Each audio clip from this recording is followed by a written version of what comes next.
Hi, this is Ranjit Pandey. Welcome to B for biology. और आज का टॉपिक है लाइफ प्रोसेसेस। इस टॉपिक की शुरुआत हम एनसीईआरटी टेक्स्ट के क्वेश्चन से ही करेंगे।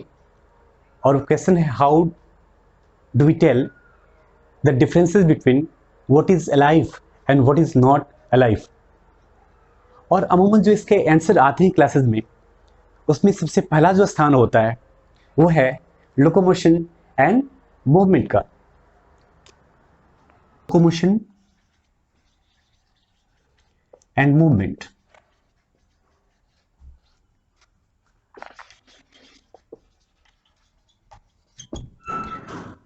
ये लिविंग की एक कैरेक्टरिस्टिक फीचर है कि वो मोटाइल नेचर की होती हैं, वो मूव करती हैं from here and there in search of food, in search of mate, in search of habitat. But what about plants? They are static in nature. वो तो स्टैटिक होते हैं ना, वो तो मूव नहीं करते हैं। तो वैसे कंडीशन में ये एग्जैक्टली उस पॉइंट को और लाइफ को वेरीफाई नहीं करता। लेकिन ये जो मूवमेंट आप देख रहे हैं, मूवमेंट, ये उस चीज को स्पष्ट करता है, क्योंकि प्लांट जो होते हैं उनमें इंटरनल मूवमेंट तो चलती ही रहती है। तो इंटरनल मूवमेंट रिकॉग्नाइज नहीं कर पाते हम लोग। तो दूसरी पॉइंट जो है वो है ग्रोथ एंड डेवलपमेंट।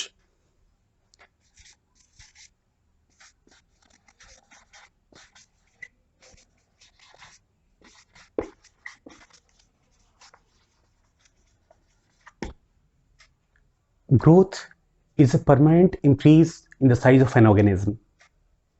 ये जो साइज में ग्रो करते हैं ऑर्गेनिज्म, उसको एक्सप्रेस करती है। जबकि डेवलपमेंट एक ऑर्गेनिज्म के होल लाइफ स्पैन में जो डेवलपमेंट होती है, जो चेंजेस आती हैं, वो डेवलपमेंट के रूप में जानी जाती हैं। तो दूसरा पॉइंट हमने देखा, ग्रोथ एंड डेवलपमेंट। तीसरी जो पॉइंट है वो है लाइफ स्पैन। एक फिक्स लाइफ स्पैन होती है लिविंग की, जबकि नॉन लिविंग की कोई लाइफ स्पैन नहीं होती।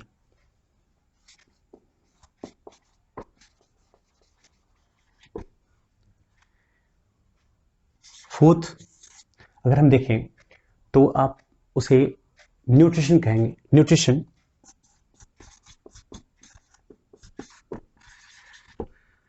अब न्यूट्रिशन जो पॉइंट है, हम सभी जानते हैं कि जो ऑर्गेनिज्म है वो सर्वाइवल के लिए न्यूट्रिएंट्स को गेन करती हैं, और ये जो रिक्वायर्ड एनर्जी है वो प्रोवाइड करता है सर्वाइवल के लिए ऑर्गेनिज्म के। तो न्यूट्रिशन जो है एक इंपॉर्टेंट पॉइंट है for the survival of an organism. Fifth जो है वो रेस्पिरेशन है, जो सेग्रीगेट करता है। Respiration is one of the characteristics of living through which organisms oxidize their food and obtain energy to perform the various life processes। तो जो different life processes होती हैं उनके लिए जो रिक्वायर्ड एनर्जी होती हैं वो गेन होती है रेस्पिरेशन प्रोसेस के द्वारा। लेकिन ये जो ऑक्सीडेशन रिएक्शन है, इसमें क्या ऑक्सीडाइज होती है? तो जो हम गेन करते हैं न्यूट्रिशन के रूप में, उसी का ऑक्सीडेशन जो रेस्पिरेशन के द्वारा होता है, और फिर उस एनर्जी को हम लोग यूटिलाइज करते हैं। 6 पॉइंट में आप ट्रांसपोर्टेशन देखेंगे। अब क्योंकि मैक्सिमम जो मैक्सिमम ऑर्गेनिज्म हैं उनके साथ क्या है कि वो ऑर्गेन और टिश्यू ग्रेड ऑफ ऑर्गेनाइजेशन रखते हैं, मतलब सेलुलर ग्रेड से ऊपर है वो, तो वहां पर डिवीजन ऑफ लेबर होगा। अब जब डिवीजन ऑफ लेबर होगा तो हर एक सेल तक उस कंटेंट को जो रिक्वायर्ड हैं, न्यूट्रिएंट्स हैं, गैसेस हैं like oxygen and removal of CO2, hormones हैं which are responsible for the coordination, chemical coordination। इसके अलावा जो वेस्टेज हैं, नाइट्रोजनस वेस्ट जो प्रोड्यूस होती हैं, मेटाबॉलिक वेस्ट जो प्रोड्यूस होती हैं, उनको कैरी करना। तो ये सब जो ट्रांसपोर्ट होती हैं, इन सबका जो ट्रांसपोर्टेशन होता है वो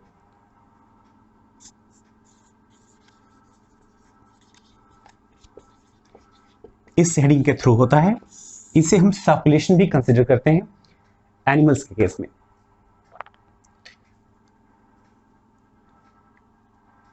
अभी मैंने जिक्र किया था कि एक्सक्रीशन जो है, एक्सक्रीशन, उसके थ्रू हम लोग मेटाबॉलिक वेस्ट, जो ये मेटाबॉलिज्म चल रही है, इस मेटाबॉलिज्म का जो बाई प्रोडक्ट है, जो वेस्ट है, उसको रिमूव करते हैं।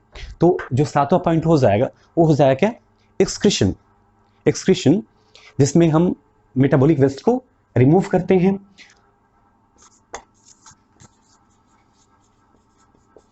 एक्सक्रीशन।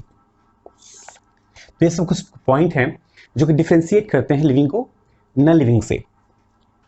ये 4 पॉइंट जो हैं ये इसेंशियल फॉर द सर्वाइवल। कुछ और भी हैं, जैसे आप रिप्रोडक्शन को ले लें।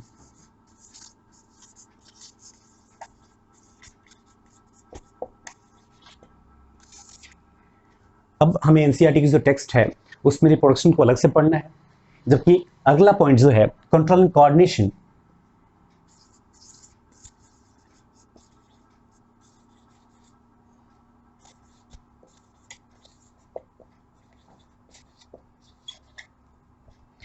कंट्रोल एंड कोऑर्डिनेशन, इसे भी हम लोगों को अलग से चैप्टर में पढ़ना है। तो सबसे बड़ी चीज ये है कि समझना हम लोगों को है कि रिप्रोडक्शन जो है वो सर्वाइवल के लिए नीडेड नहीं है। एक ऑर्गेनिज्म जो है बिना रिप्रोडक्शन के भी एक हेल्दी लाइफ लीड कर सकता है, जबकि बिना न्यूट्रिशन के नहीं कर सकता, बिना रेस्पिरेशन के नहीं कर सकता, बिना ट्रांसपोर्टेशन के, सर्कुलेशन के नहीं कर सकता। और आपने सुना होगा कि डायलिसिस की नौबत आती है और किडनी ट्रांसप्लांट की नौबत आती है। तो ऐसी नौबत क्यों आती है? क्योंकि बिना एक्सक्रीशन के भी सर्वाइव नहीं कर सकता। तो ये हम लोग लाइफ प्रोसेसेस जो इस चैप्टर में पढ़ना हम लोगों को, अभी इस चैप्टर में जो हम पढ़ेंगे वो इन 4 पॉइंट्स पे, इन 4 लाइफ प्रोसेसेस पे फोकस करेंगे, उनको डिटेल से जानेंगे। एक बार मैं फिर से रिकैप कर दूं कि जो न्यूट्रिशन है, न्यूट्रिशन वो न्यूट्रिएंट्स वर्ड से ही बना है, और इसमें कोई ऑर्गेनिज्म जो ऑब्टेन करता है फूड को अब जिस सोर्स से करे, या तो सिंथेसाइज करे जो कि प्लांट के केसेस में होते हैं, या फिर उसे ले, तो ये न्यूट्रिशन के अंतर्गत आता है। दूसरा रेस्पिरेशन। रेस्पिरेशन एक केमिकल प्रोसेस है। यूजुअली लोग कंफ्यूज होते हैं और बच्चे बता देते हैं कि sir intake of oxygen and output of CO2, in breathing of oxygen and outbreath of CO2, जो कि जस्ट एक पार्ट है, वो ट्रांसपोर्ट ऑफ गैसेस के रूप में कंसिडर की जाती है, जबकि जो रियल रेस्पिरेशन है वो सेलुलर लेवल पे होती है, और उसे आप रेस्पिरेशन में आगे देखेंगे। एक ऑक्सीडेशन रिएक्शन है, केमिकल चेंज है, केमिकल रिएक्शन है, तो आप देखेंगे कि दोनों रिक्वायर्ड हैं। अब जब मेटाबॉलिज्म हुआ, chemical, any type of chemical change वो मेटाबॉलिज्म के रूप में कंसिडर होती हैं, और यहाँ पे हम जब मेटाबॉलिज्म हो रही हैं तो इनके वेस्टेज होंगे जो कि एक्सक्रीशन के रूप में रिमूव होंगे, और इन सबको कोऑर्डिनेट करता है। इन सबको कोऑर्डिनेट कौन करता है? तो सर्कुलेशन, ट्रांसपोर्टेशन करता है। मेटाबॉलिक वेस्ट को रिमूव करना हो, या फिर एक्सक्रीट जो रेस्पिरेटरी वेस्ट है, रेस्पिरेटरी वेस्ट क्या हो गया? CO2, जिसे हम एक्सेल करते हैं, या फिर जो रिक्वायर्ड ऑक्सीजन है for the purpose of oxidation of food, उनको पहुंचाना डिफरेंट सेल साइट तक, जिससे कि सेलुलर रेस्पिरेशन हो सके, या फिर जो न्यूट्रिएंट्स हम लोग ऑब्टेन करते हैं जो डिफरेंट सोर्सेज से, उसे हर एक सेल तक इंश्योर करना कि वो वहाँ तक पहुँचे, और फिर उनकी जो मेंटेनेंस वर्क है, जो कि मेंटेनेंस वर्क है वो कंटिन्यू हो सके। अब हम एक पॉइंट देखेंगे, वो क्या है? तो मेंटेनेंस, मैंने बताया कि मॉलिक्यूलर मेंटेनेंस क्यों नीडेड है। आप जानते हैं कि जो एनिमल वो यूनिसेलुलर हो या फिर मल्टी सेलुलर हो, एक ऑर्गेनाइज स्ट्रक्चर है, और सबके सब एक सेल या फिर मल्टीपल सेल से बने हैं, मतलब कि हम लोग प्रोडक्ट ऑफ सेल्स हैं। अब सेल में जो मेटाबॉलिज्म चलती रहती है, तो निश्चित तौर पे जब कोई मशीन यूज्ड होती है तो उसके कोई पार्ट जो हैं वो कभी डैमेज होते हैं, कभी कोई कहीं ना कहीं उसमें डैमेजेस आती हैं। तो उस डैमेजेस को मेंटेन करने के लिए, स्पेयर्स तो चाहिए होते हैं ना। तो क्योंकि वो स्पेयर से बने हैं, जो उस पार्ट बने होते हैं उनके, वो हम लोग अलग से लेके उसे मेंटेन करते हैं। ठीक उसी प्रकार, क्योंकि सेल जो है वो क्या है, किसका प्रोडक्ट है, मॉलिक्यूल्स का प्रोडक्ट है ना। डिफरेंट मॉलिक्यूल्स जो है ना वो गैदर होकर इसका फॉर्मेशन करती हैं, और इस तरह से उस सेल से फिर tissue, then tissue to organ, organ to organ system. और इन सभी लेवल पर ग्रेड्स ऑफ ऑर्गेनाइजेशन में हमने क्या देखा, ग्रेड्स ऑफ ऑर्गेनाइजेशन हम लोग देखे हैं कि हर एक लेवल पे सेल ग्रेड ऑफ ऑर्गेनाइजेशन भी ऑर्गेनिज्म में होती है, और टिश्यू ग्रेड ऑफ ऑर्गेनाइजेशन भी होती है, तो organ system grade of organization भी होता है। तो हम लोग में क्या है, organ system grade of organization है, और इस तरह से कॉम्प्लेक्सिटी थोड़ी ज़्यादा है। और इसलिए मैंने टर्म कौन सा यूज़ किया था, मैंने टर्म यूज़ किया था division of labour. Division of labour होता है, सारे ऑर्गन का डिफरेंट डिफरेंट फंक्शन होता है। तो ये अब बनता है, बॉडी का काम है कि वो कोऑर्डिनेट करके सबको न्यूट्रिशन प्रोवाइड करे, वहां तक ऑक्सीजन पहुंचे और रेस्पिरेशन हो सके। फिर सर्कुलेशन उन सारी चीज़ों को इंश्योर करती है, distribution and collection of the wastage, और फिर एक्सक्रीशन के थ्रू इस वेस्टेज को रिमूव करते हैं बॉडी से। तो ये एक ओवरव्यू रहा इस चैप्टर का, लाइफ प्रोसेसेस का।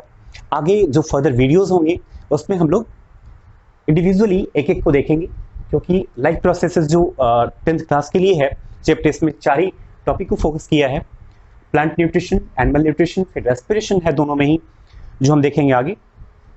ट्रांसपोर्टेशन में दोनों plant transportation and animal circulation भी देखेंगे हम लोग, और एक्सक्रीशन देखेंगे। जबकि रिप्रोडक्शन को अलग चैप्टर में पढ़ना हम लोगों को, और फिर कंट्रोल एंड कोऑर्डिनेशन को भी अलग चैप्टर में पढ़ना है। इस वीडियो में सिर्फ इतना ही। Thank you for watching.